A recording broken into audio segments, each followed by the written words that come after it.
प्रधानमंत्री नरेंद्र मोदी ने उत्तर प्रदेश में करीब 42,000 करोड़ रुपए की विकास परियोजनाओं का किया लोकार्पण और शिलान्यास। जनसभा में कहा, 2019 में हुई घोषणाओं को देश ने पूरा होते हुए देखा। प्रधानमंत्री कल गुरुग्राम से कुछ राज्यों के लिए लगभग 1 लाख करोड़ रुपए लागत वाली 112 राष्ट्रीय राजमार्ग परियोजनाओं का करेंगे उद्घाटन व शिलान्यास। मुख्यमंत्री ने लिया तैयारियों का जायजा। राज्यपाल बंडारू दत्तात्रेय ने अयोध्या में रामलला के किए दर्शन। केंद्रीय राज्य मंत्री कृष्णपाल गुर्जर ने फरीदाबाद से मुख्यमंत्री तीर्थ यात्रा योजना के अंतर्गत पहली वॉल्वो बस को अयोध्या के लिए किया रवाना। और महानिदेशक शत्रुजीत कपूर ने करनाल पुलिस लाइन में किया हरियाणा पुलिस की दूसरी लाइब्रेरी का उद्घाटन। कहा, ई लाइब्रेरी के साथ बच्चों को कई विदेशी भाषाएं सीखने का मिलेगा मौका। नमस्कार, मैं हूं आरजू। अब समाचार विस्तार से। प्रधानमंत्री नरेंद्र मोदी ने उत्तर प्रदेश के दौरे पर आजमगढ़ में 34,700 करोड़ रुपए की लागत से अधिक की कई विकास पहलों का उद्घाटन, लोकार्पण और शिलान्यास किया। देश के विमानन क्षेत्र को बढ़ावा देते हुए पीएम मोदी ने देश भर में 15 हवाई अड्डों के नए टर्मिनल भवनों का उद्घाटन और शिलान्यास किया। पीएम ने उत्तर प्रदेश में प्रधानमंत्री ग्राम सड़क योजना के अंतर्गत 3,700 करोड़ रुपए से अधिक की लागत से बनी 744 ग्रामीण सड़क परियोजनाएं राष्ट्र को समर्पित की। इस दौरान पीएम ने कहा कि परिवारवादी पार्टियों के शासनकाल में इतने विकास कार्यों का होना असंभव था। उन्होंने पिछली सरकारों पर आजमगढ़ और पूर्वांचल की छवि को नुकसान पहुंचाने का आरोप भी लगाया। पीएम मोदी ने विकास कार्यों की सौगात को चुनावी चश्मे से न देखने की हिदायत भी दी। पीएम ने कहा कि पिछली सरकारें चुनाव के समय सिर्फ घोषणाएं करती थी। 35 साल पहले घोषणा हुई, कभी चुनाव के पहले पत्थर गाड़ देते थे आकर के, फिर खो जाते थे, पत्थर भी खो जाते थे, नेता भी खो जाते थे। यानी सिर्फ घोषणाएं होना। और मुझे याद है जब 2019 के वर्ष में मैं कोई भी योजना घोषित करता था या शिलान्यास करता था तो पहला हेडलाइन यही बनता था कि देखो भाई, ये तो चुनाव है इसलिए हो रहा है। आज देश देख रहा है मोदी दूसरी मिट्टी का इंसान है। 19 में भी जो हमने शिलान्यास किए वो चुनाव के लिए नहीं किए थे। आज उसको धरातल पर उतरते हुए देख सकते हैं, उद्घाटन कर चुके हैं। और आज 24 में भी कोई मेहरबानी करके इसको चुनाव के चश्मे से न देखें। ये विकास की मेरी अनंत यात्रा का अभियान है और मैं 2047 तक विकसित भारत बनाने के संकल्प के लिए तेज गति से दौड़ रहा हूं, तेज गति से देश को दौड़ा रहा हूं। प्रधानमंत्री नरेंद्र मोदी का कल अपने संसदीय क्षेत्र वाराणसी पहुंचने पर जोरदार स्वागत किया गया। भाजपा द्वारा वाराणसी सीट से तीसरी बार लोकसभा प्रत्याशी बनाए जाने के बाद प्रधानमंत्री की यह पहली काशी यात्रा है। हवाई अड्डे से काशी विश्वनाथ धाम तक के रास्ते पर स्थानीय जनता ने प्रधानमंत्री का पुष्प वर्षा कर स्वागत किया। पीएम ने भी लोगों का अभिनंदन किया और इस प्रेम के लिए आभार जताया। इसके बाद प्रधानमंत्री ने भी श्री काशी विश्वनाथ धाम में विधिवत पूजा अर्चना की। नमो नमो गणेभ्यो गणपतिभ्यः च वो नमो नमो व्रातेभ्यो व्रातपतिभ्यः च वो नमो नमो गृहेभ्यो वो नमो नमो विरूपेभ्यो विश्वरूपेभ्यः च वो नमः। कर्पूरगौरं करुणावतारं संसारसारं भुजगेन्द्रहारं वसन्तं हृदयारविन्दे भवं भवानी सहितं नमामि कदलीगर्भसम्भूतं कर्पूरम्। प्रधानमंत्री नरेंद्र मोदी कल गुरुग्राम में द्वारका एक्सप्रेसवे का शुभारंभ करेंगे। द्वारका एक्सप्रेसवे के चालू होते ही मानेसर से दिल्ली द्वारका तक पहुंचना बेहद आसान हो जाएगा। इससे न केवल समय बल्कि ईंधन की भी भारी बचत होगी। लोगों में भी द्वारका एक्सप्रेसवे को लेकर काफी खुशी है। लोगों का कहना है कि इससे दिल्ली के कई इलाकों में आना जाना काफी आसान हो जाएगा। प्रधानमंत्री नरेंद्र मोदी सोमवार को हरियाणा का दौरा करेंगे। पीएम गुरुग्राम में देश में वास्तविक 1 लाख करोड़ रुपए 112 राष्ट्रीय राजमार्ग परियोजनाओं का उद्घाटन और शिलान्यास करेंगे। राष्ट्रीय राजमार्ग 48 पर दिल्ली और गुरुग्राम के बीच यातायात परिचालन में सुधार लाने और व्यवस्था की बाधाओं को दूर करने में सहयोग देने के लिए प्रधानमंत्री मोदी द्वारा एक्सप्रेसवे हरियाणा खंड का उद्घाटन करेंगे। 8 लेन द्वारका एक्सप्रेसवे का 19 किलोमीटर लंबे हरियाणा खंड का निर्माण 4100 करोड़ रुपए की लागत से किया गया है। यह दिल्ली और गुरुग्राम बाईपास में आईजीआई हवाई अड्डे से सीधे कनेक्टिविटी भी प्रदान करेगा। प्रधानमंत्री देश में विभिन्न राष्ट्रीय राजमार्ग परियोजनाओं की आधारशिला रखेंगे। हरियाणा में 4900 करोड़ रुपए शामली अंबाला राष्ट्रीय राजमार्ग के 3 पैकेज, पंजाब में 3800 करोड़ रुपए के अमृतसर भटिंडा कॉरिडोर के 2 पैकेज के साथ देश के अन्य राज्यों में 32,700 करोड़ रुपए की 39 अन्य परियोजनाएं भी शामिल हैं। मुख्यमंत्री मनोहर लाल ने कल प्रधानमंत्री के आगमन स्थल पर की जा रही तैयारियों का निरीक्षण किया। मुख्यमंत्री ने इस दौरान द्वारका एक्सप्रेसवे के 4 लेयर ट्रैम्पेट हिस्से, हेलीपैड व जनसभा स्थल का दौरा कर संबंधित अधिकारियों को आवश्यक दिशा निर्देश दिए। मुख्यमंत्री ने कहा कि प्रधानमंत्री नरेंद्र मोदी का हरियाणा के प्रति विशेष लगाव है। फरवरी माह में रेवाड़ी जिला में एम्स की आधारशिला रखने के बाद 1 महीने के भीतर यह दूसरा अवसर है जब प्रधानमंत्री 11 मार्च को द्वारका एक्सप्रेसवे का उद्घाटन करने गुरुग्राम आ रहे हैं। राज्यपाल बंडारू दत्तात्रेय ने भगवान श्री राम लला के दर्शन करने कल उत्तर प्रदेश के अयोध्या पहुंचे। महर्षि वाल्मीकि एयरपोर्ट पर अधिकारियों ने उनका स्वागत किया। राज्यपाल ने कहा कि प्रधानमंत्री नरेंद्र मोदी और मुख्यमंत्री योगी आदित्यनाथ अयोध्या के एक सांस्कृतिक केंद्र बना रहे हैं। पूरे विश्व में भारत को सांस्कृतिक ऊर्जा बनाने के लिए चल रहा प्रयास सराहनीय है। उन्होंने कहा कि रामलला के दर्शन कर उन्हें बहुत ही आनंद की अनुभूति हुई है। राम मंदिर का दर्शन करने के लिए मैं आया हूँ। मेरा जीवन पावन होने के लिए मैं प्रभु श्री रामचंद्र जी से मैं प्रार्थना करने के लिए आया हूँ और बहुत ही भव्य और दिव्य मंदिर को यहाँ बनाने का जो सपना पूरा होने से मेरे को बहुत ही प्रसन्नता हुई है। और वैसे ही हमारे देश के प्रधानमंत्री जी और उत्तर प्रदेश के मुख्यमंत्री योगी आदित्यनाथ जी यहाँ अयोध्या एक सांस्कृतिक केंद्र बनाकर सारा भारत का विश्व में एक सांस्कृतिक उजागर लाने के लिए जो प्रयास चल रहा है, ये बहुत ही सराहनीय काम है।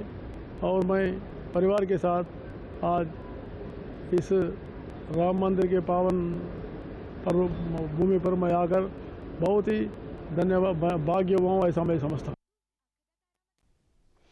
मुख्यमंत्री तीर्थ यात्रा योजना के तहत कल फरीदाबाद के बल्लभगढ़ से केंद्रीय राज्य मंत्री कृष्णपाल गुर्जर और परिवहन मंत्री मूलचंद शर्मा ने अयोध्या के लिए पहली वॉल्वो बस को हरी झंडी दिखाकर रवाना किया। योजना के तहत वॉल्वो बस में जाने वाले यात्रियों का आना जाना, रहना और खाना पूरी तरह से फ्री होगा।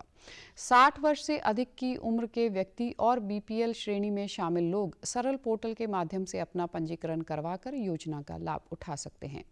इस मौके पर केंद्रीय राज्य मंत्री कृष्णपाल गुर्जर ने कहा कि प्रधानमंत्री नरेंद्र मोदी और मुख्यमंत्री मनोहर लाल के नेतृत्व में बीजेपी का संकल्प ही अंत्योदय है।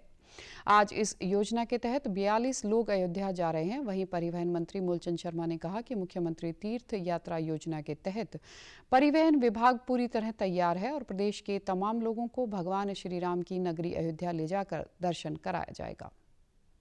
योजना के तहत आज बल्लभगढ़ से अयोध्या के लिए भगवान राम के दर्शन करने के लिए यहाँ से पहली बस रवाना हो रही है। ऐसे लोगों की चिंता करना जो अंतिम पायदान पर खड़े हुए लोग हैं, उनको तीर्थ यात्रा मुफ्त में कराना और ये मुख्यमंत्री जी की बहुत बड़ा पुण्य का कार्य है। ये साधनों के अभाव में अपने आराध्य देव के दर्शन नहीं कर पाते लोग, उनकी चिंता मनोहर जी ने की है मैं उनको लाख लाख बधाई और शुभकामनाएं देता हूं। और सिर्फ यही नहीं, देश के प्रधानमंत्री नरेंद्र मोदी जी ने, प्रदेश के मुख्यमंत्री मनोहर लाल जी ने सिर्फ तीर्थ यात्रा नहीं करा रहे, इस देश में जो अंतिम पायदान पर खड़ा हुआ व्यक्ति है, जो गरीबी की रेखा से नीचे जीवन यापन करता है, उसकी हर तरह से चिंता इन दोनों सरकारों ने की है। हरियाणा पुलिस के महानिदेशक शत्रुजीत कपूर ने कल करनाल स्थित पुलिस लाइन में हरियाणा पुलिस की दूसरी लाइब्रेरी का उद्घाटन किया। इस पुस्तकालय में ई लाइब्रेरी के साथ साथ विदेशी भाषा और सामान्य पुस्तकालय की सुविधा भी रहेगी। इससे पहले डीजीपी ने समाज कल्याण विभाग के साथ मिलकर पुलिस लाइन में हरियाणा पुलिस और आमजन की कामकाजी महिलाओं के बच्चों के लिए एक क्रैच का उद्घाटन भी किया। मीडिया से बातचीत में पुलिस महानिदेशक ने कहा कि इस लाइब्रेरी को हाइब्रिड मोड में बनाया गया है, जिसमें ई लाइब्रेरी के साथ साथ सामान्य पुस्तकालय की सुविधा भी रहेगी। इसके अलावा फ्रेंच, स्पेनिश आदि विदेशी भाषाओं की पुस्तकें भी यहाँ मौजूद हैं। उन्होंने कहा कि हमारा प्रयास है कि सभी पुलिस पब्लिक स्कूल में क्रैच की स्थापना हो। कि हर जिले में हर पुलिस लाइन के अंदर एक पुस्तकालय बनाया जाए, ई लाइब्रेरी की स्थापना की जाए और साथ में हमने इसको हाइब्रिड मोड में बनाया है। ई लाइब्रेरी भी है इसमें और फॉरेन लैंग्वेजेस का भी एक कंपोनेंट है और एक फिज़िकल लाइब्रेरी भी है। तो ये सभी हमारे डीएवी स्कूल्स हैं, जो पुलिस पब्लिक स्कूल्स, इनके साथ इनको जोड़ा गया है और इनके सभी बच्चों को ये सुविधा मिलेगी। और पुलिस लाइन में जितने भी परिवार हैं, उनके बच्चे चाहे किसी भी स्कूल में हों या दूसरे जो पुलिसकर्मी हैं कहीं भी पोस्टेड हैं, वो उनके बच्चों को भी ये पुस्तकालय की सुविधा रहेगी। तो जिन बच्चों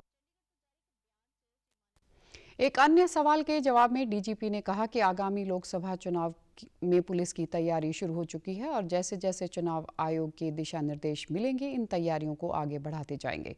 हमारी पूरा प्रयास रहेगा कि चुनाव पूरी तरह निष्पक्ष और स्वतंत्र रूप से हो। हमारी जितनी भी आवश्यक होती हैं, जो प्रिपरेशन की स्टेज अभी चल रही है, इलेक्शन कमीशन ऑफ इंडिया की जो गाइडलाइंस आती हैं उनके मुताबिक उन सभी पे अमल शुरू हो गया है और ये काम अभी चलता रहेगा। और अगले महीने इलेक्शन है। इलेक्शन हरियाणा में हमारा रिकॉर्ड है कि वो हमेशा से ही फेयर और ट्रांसपेरेंट होते रहे हैं, फेयर इम्पार्शियल तरीके से होते रहे हैं। इस बार भी पूरी तरह से निष्पक्ष और स्वतंत्र रूप से चुनाव होंगे, इसमें कोई दो राय नहीं। मुख्यमंत्री मनोहर लाल ने कल अपने नूंह दौरे के दौरान जिले के ऐतिहासिक गांव घासेड़ा में राष्ट्रपिता महात्मा गांधी की प्रतिमा का अनावरण कर माल्यार्पण किया। मुख्यमंत्री ने ग्रामीणों को संबोधित करते हुए कहा कि राष्ट्रपिता महात्मा गांधी ने मेव कौम को देशभक्ति की मिसाल और देश की रीढ़ की हड्डी बताते हुए उन्हें पाकिस्तान जाने से रोका था। उन्होंने मेवों को पूरा मान सम्मान व उनका हक दिलाने का आश्वासन देते हुए उनसे हिंदुस्तान में ही रहने के लिए कहा था। इस मौके पर मुख्यमंत्री ने घासेड़ा में एक पार्क का भी उद्घाटन किया। उन्होंने कहा कि इस पार्क के निर्माण से यहाँ के स्थानीय लोगों को निश्चित तौर पर लाभ मिलेगा। उन्होंने कहा कि भागदौड़ के इस आधुनिक युग में अपने स्वास्थ्य के प्रति सभी को सजग रहना चाहिए। इस मौके पर सीएम ने गांव में खेल सुविधाओं के विस्तार के लिए खेल स्टेडियम बनाने की भी घोषणा की।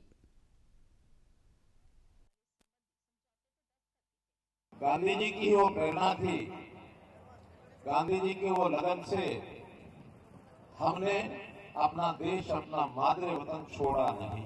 और वो घासेड़ा में ही इस आंदोलन की शुरुआत हुई थी, जिस कारण से हम गांधी जी को याद करते हैं। आते जाते जब भी मैं घासेड़ा से निकलता रहा, तब गांधी जी को तो मैंने सलाम किया ही, घासेड़ा और मेवात के लोगों को भी सलाम करता हूं कि उन्होंने अपने देशभक्ति का जो जज्बात है उसको मन में धार करके और ये बड़ा फैसला लिया। घासेड़ा गांव वीरों का, नौजवानों का है। यहाँ के अवाम खुशकिस्मत है। तो इस नाते से यहाँ कोई ना कोई नौजवानों के लिए खेलों की कोई भी अच्छी सुविधा हो, ऐसा मन में एक विचार है। तो यहाँ के सरपंच, यहाँ की पंचायत से बात करके क्या यहाँ खेलों के नाते किया जा सकता है, घासेड़ा में कोई ना कोई खेल का अच्छा प्रोजेक्ट खड़ा करें। किसान आंदोलन के चलते आज रेल यात्रियों को असुविधा का सामना करना पड़ा। किसान संगठनों ने देश भर में किए रेल रोको आह्वान के चलते करीब 4 घंटे रेल मार्ग जाम किया।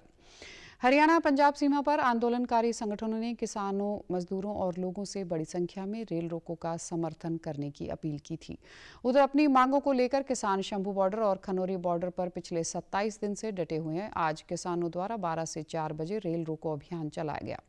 किसानों द्वारा रेल रोको के बाद यात्रियों को भारी परेशानियों का सामना करना पड़ा। अंबाला रेलवे मंडल के DRM मनदीप सिंह भाटिया ने बताया कि पंजाब में किसान करीब 20 स्थलों पर रेल रोको का प्रदर्शन कर रहे हैं। उन्होंने कहा कि ज़्यादातर ट्रेनों को सेक्शन में रेगुलेट किया गया है। यात्रियों को असुविधा कम हो इसलिए मेल ट्रेन्स को बड़े जंक्शन में रेगुलेट करने की कोशिश कर रहे हैं।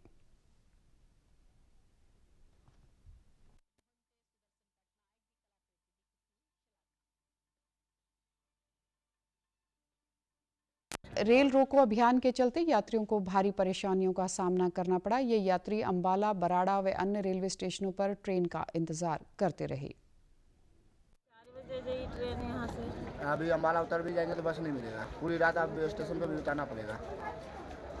इतना दिक्कत है, सभी पब्लिक, सब बिहारी है, सब मजदूर है कि मान लीजिए कि टाइम से गाड़ी ये छोड़ रहा था इसलिए कि ये गाड़ी पकड़े थे और ये 2-3 घंटे लेट है। अभी बता रहे कि 5 बजे छोड़ेगा किसानों का आंदोलन।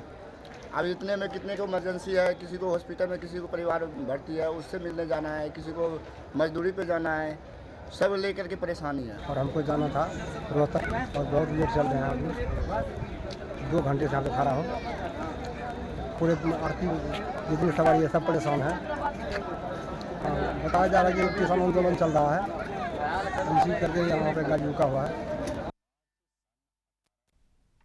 हरियाणा के मुख्य निर्वाचन अधिकारी अनुराग अग्रवाल ने सभी उपायुक्त सह जिला निर्वाचन अधिकारियों को निर्देश दिए हैं कि वे लोकसभा 2024 के आम चुनाव को देखते हुए अपने अपने क्षेत्रों में यथाशीघ्र सेक्टोरल ऑफिसर सुपरवाइजर पद नामित कर दें। उन्होंने कहा कि जिला निर्वाचन अधिकारी मुख्य निर्वाचन अधिकारी कार्यालय द्वारा जारी किए गए भारत के चुनाव आयोग के इलेक्शन प्लानर के अनुरूप अपने अपने जिलों का डिस्ट्रिक्ट इलेक्शन प्लानर तैयार करें। यह भी सुनिश्चित करें कि जितने भी फॉर्म 6, 7 और 8 लंबित हैं उनका निपटान शीघ्र करें।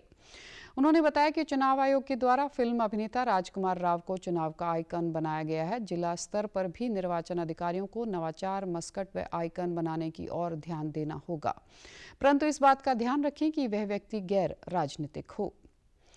महेंद्रगढ़ में कल भाजपा द्वारा महेंद्रगढ़ भिवानी लोकसभा क्षेत्र के पदाधिकारियों और कार्यकर्ताओं का सम्मेलन आयोजित किया गया, जिसमें मध्य प्रदेश के मुख्यमंत्री मोहन यादव ने बतौर मुख्य अतिथि शिरकत की।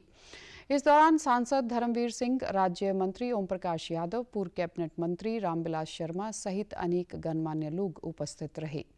इस अवसर पर मध्य प्रदेश के मुख्यमंत्री ने कार्यकर्ताओं में जोश भरते हुए तीसरी बार भाजपा सरकार बनाने तक कड़ी मेहनत करने का संकल्प भी दिलाया। उन्होंने कहा कि भाजपा ही अकेली ऐसी पार्टी है जहां आम कार्यकर्ता को पूरा सम्मान मिलता है। इसका जीवंत उदाहरण मैं हूं। मेरे घर से किसी ने भी कभी कोई राजनीति नहीं की और पार्टी ने मुझे देश के सबसे बड़े प्रांतों में शामिल राज्य का मुख्यमंत्री बना दिया। इस समय के माहौल में दलदल के बीच में कमल खिल रहा है। उन्होंने नरेंद्र मोदी द्वारा चलाई जा रही अनेकों कल्याणकारी योजनाओं को आमजन को हो रहे फायदे भी गिनवाए। इसके बाद उन्होंने गुरुग्राम में भी एक जनसभा को संबोधित किया। भावना के आधार पे और आज के दौर में हमारा तो ज्यादा महत्व बढ़ गया है। जब अयोध्या में आनंद आ गया 22 जनवरी को, बोलो जय जय श्री राम। जब अयोध्या का आनंद आ गया, बाबा महाकाल के महालोक का आनंद आ गया, बनारस, काशी, विश्वनाथ का आनंद आ गया, अब नंबर किसका है? मेरे को सुनाया नहीं, जोर से बोलो किसका है? अब की बार उंगली दबेगी कमल के फूल के ऊपर, सुदर्शन चक्र चलेगा, कांग्रेस का पता नहीं लगेगा। पूर्व शिक्षा मंत्री रामविलास शर्मा ने कार्यकर्ताओं को संबोधित करते हुए कहा कि महेंद्रगढ़ में मध्य प्रदेश के मुख्यमंत्री मोहन यादव के पहुंचने पर हम गदगद हैं। आज आपको अपने बीच में पा करके इस कार्यकर्ता सम्मेलन में हम गदगद हैं। 2024 का हो गया मुहूर्त है। अगले 5 साल नरेंद्र भाई मोदी की बहुत जरूरत है। ये देश राम का है। हम जितने लोग मंच पर नीचे बैठे हैं, हम सब राम कृष्ण की संतान हैं। एक उस पार्टी से मुकाबला है जो सनातन को खत्म करना चाहती है। चुनाव की तैयारियों के मद्देनजर सिरसा लोकसभा के प्रभारी शहरी निकाय मंत्री डॉक्टर कमल गुप्ता ने कोर ग्रुप के सदस्य व भाजपा कार्यकर्ताओं के साथ एक बैठक की। बैठक में उन्होंने कार्यकर्ताओं के साथ चुनाव से संबंधित विस्तार से चर्चा की। बैठक के बाद पत्रकारों से बातचीत में उन्होंने कहा कि पार्टी के कार्यकर्ता चुनाव को लेकर उत्साहित हैं। भाजपा चुनाव के लिए पूरी तरह से तैयार है। उन्होंने कहा कि बीजेपी प्रदेश की सभी 10 लोकसभा सीटों पर जीत हासिल करेगी। कांग्रेस पर हमला बोलते हुए उन्होंने कहा कि हरियाणा कांग्रेस ने अभी तक अपने जिलाध्यक्ष ही नियुक्त किए हैं। सिरसा फतेहाबाद की तीनों विधानसभाएं, फतेहाबाद, रतिया और टोहाना, वहां के कार्यकर्ताओं की मीटिंग लूंगा और सभी कार्यालयों पर जाऊंगा और सभी जगह आप ये देख सकते हैं कि कार्यकर्ता उत्साह में कितना लबालब है और भारतीय जनता पार्टी को 10 की 10 सीटें अधिक वोटों से, अधिक नंबर से, अधिक जोश से मिलेंगी, ऐसा मेरा मानना। अब वो कैसे लड़ेंगे, कैसे क्या करेंगे, अब उनके तो ना तो अध्यक्ष का कोई गारंटी है, ना उनके जिला अध्यक्ष बने हैं, तो उनका कोई संगठन नहीं है व्यक्ति, और फिर उनको तो धोखे से आकर विरासत की, उन्होंने 50-60 साल राज किया कुछ नहीं, भारत को तोड़ने का काम किया, भारत का पाकिस्तान बनवा दिया, बांग्लादेश बनवा दिया, कश्मीर को दिलवा दिया, और आज वो उनके जो सो कॉल्ड नेता हैं राहुल गांधी जी, वो कहते हैं मैं भारत को जोड़ूंगा। उनके पूर्वजों ने तो भारत को तोड़ने का काम किया। उधर सांसद सुनीता दुग्गल ने कल कोटा हिसार एक्सप्रेसवे ट्रेन को सिरसा रेलवे स्टेशन से हरी झंडी दिखाकर रवाना किया। इस रेल सुविधा से श्री खाटू श्याम के श्रद्धालुओं के साथ साथ विद्यार्थियों व यात्रियों को भी फायदा मिलेगा। इस दैनिक ट्रेन का सिरसा रेलवे स्टेशन व फतेहाबाद में भट्टू स्टेशन पर ठहराव होगा। इसी महीने 12 मार्च को राजस्थान में श्री श्याम खाटू जी का मेला शुरू हो रहा है। इससे पहले यह खुशखबरी इलाके के श्रद्धालुओं के लिए बहुत बड़ा तोहफा है।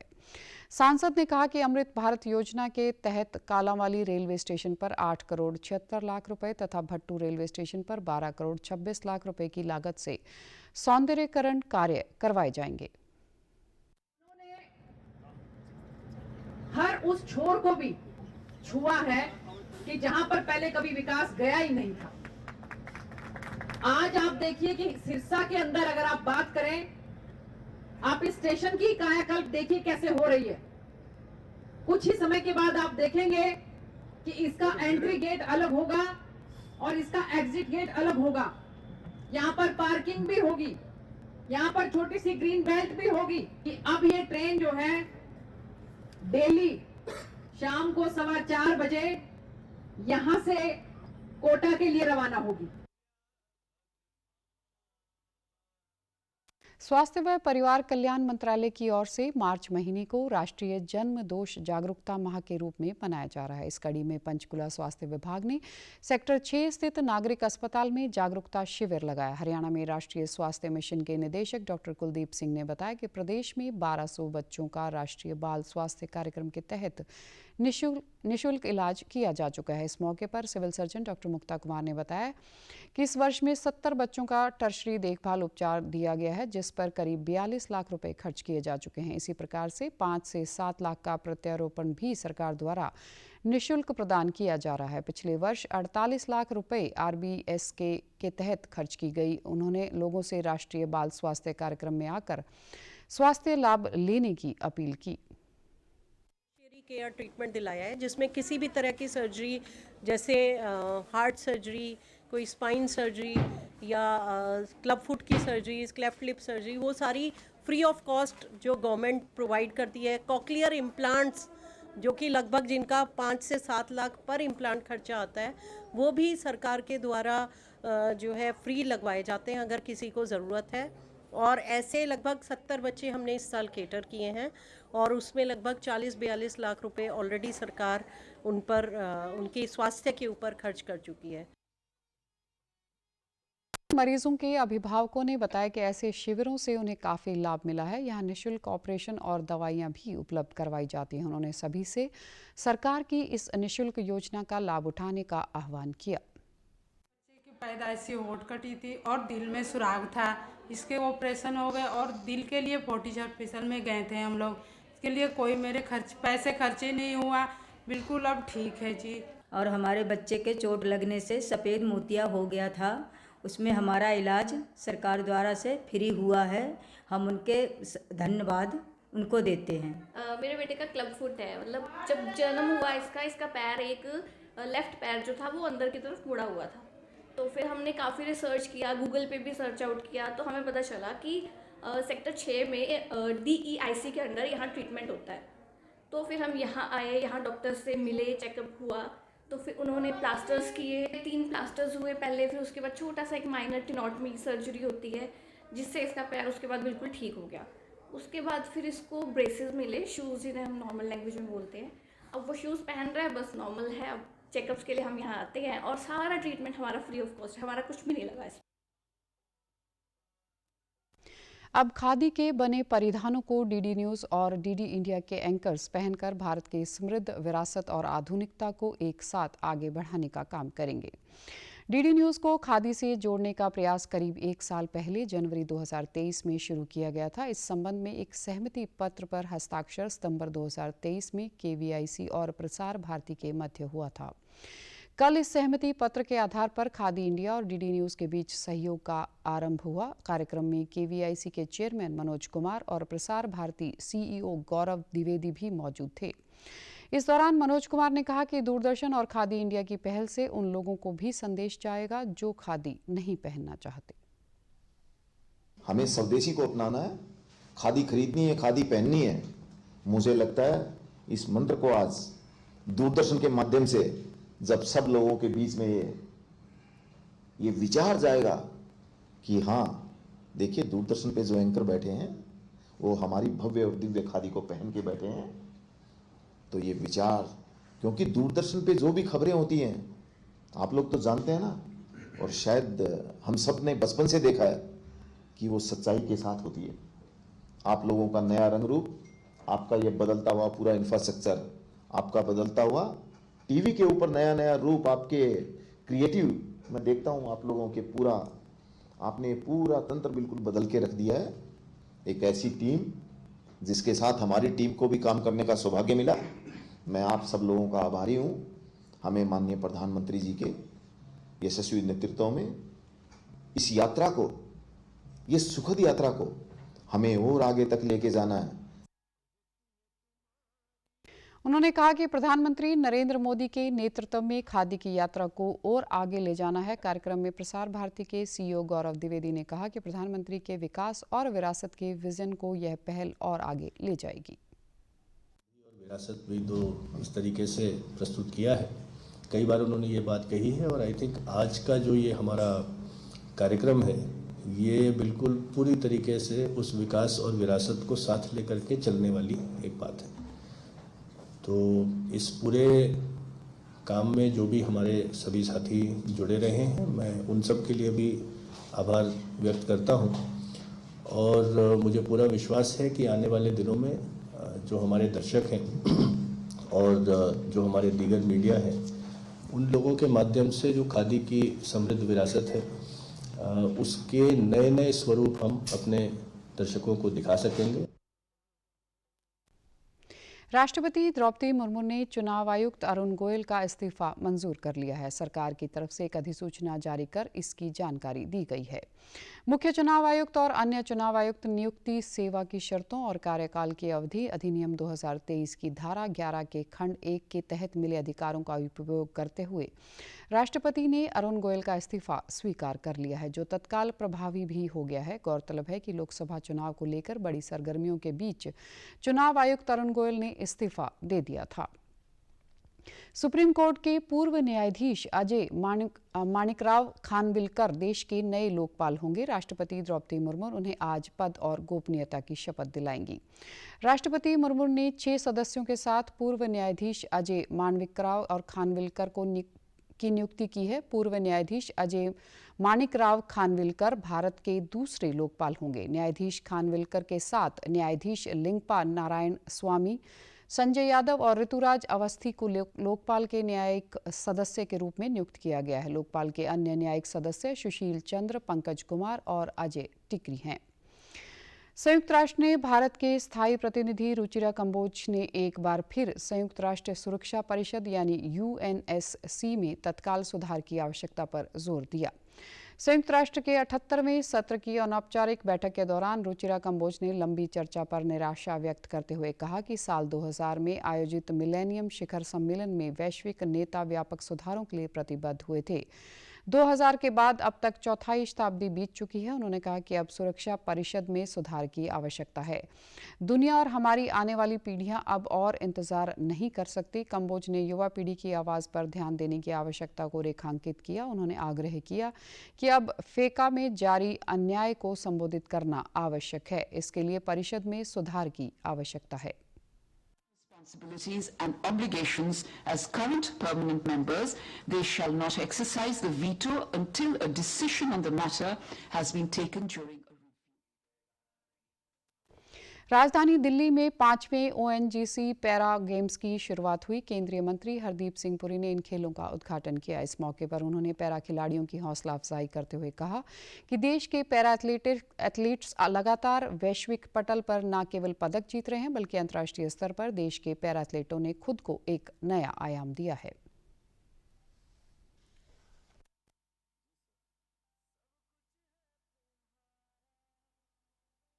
देश के पैरा एथलीट लगातार विश्व स्तर पर अपने जोरदार प्रदर्शन से देश का दिल जीत रहे हैं और उनके इस प्रदर्शन को सरकार के साथ साथ तमाम सरकारी और गैर सरकारी संस्थाओं की ओर से भी बढ़ावा दिया जा रहा है। इस दिशा में शुक्रवार को 5वें ONGC पैरा गेम्स की शुरुआत हुई। इन खेलों में 249 ONGC से जुड़े पैरा एथलीट हिस्सा ले रहे हैं। इन खेलों का लक्ष्य जमीनी स्तर पर पैरा खिलाड़ियों को आगामी स्तर की प्रतियोगिताओं के लिए तैयार करना और उनके अंदर आत्मविश्वास की भावना को बढ़ाना है। इस मौके पर केंद्रीय मंत्री हरदीप सिंह पुरी भी मौजूद रहे, जिन्होंने पैरा खिलाड़ियों की हौसला अफजाई करते हुए कहा कि देश के पैरा एथलीट लगातार विश्व मोर्चे पर न केवल पदक जीत रहे हैं बल्कि अंतर्राष्ट्रीय स्तर पर देश के पैरा एथलीटों ने खुद को एक नया आयाम दिया है।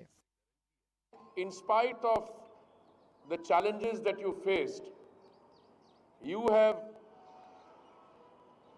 shown determination, you have shown courage and grit, so that you have not only overcome those challenges, but you've defined a new, and if I may be allowed to say so, a more humane society. जो हमारे भारत की para Olympics में प्रगति हुई है, Tokyo para Olympics में total medals 19 थे, 5 gold, 8 silver, 6 bronze. Asian para games जो 2023 में हांगझू में हुए, वहाँ पे हमने 111 मेडल्स जीते, 29 gold, 31 silver, 51 bronze. Tokyo Paralympic और हांगझू पैरा एशियन गेम्स में भारतीय पैरा एथलीटों ने। समाचारों में आज इतना ही। नमस्कार।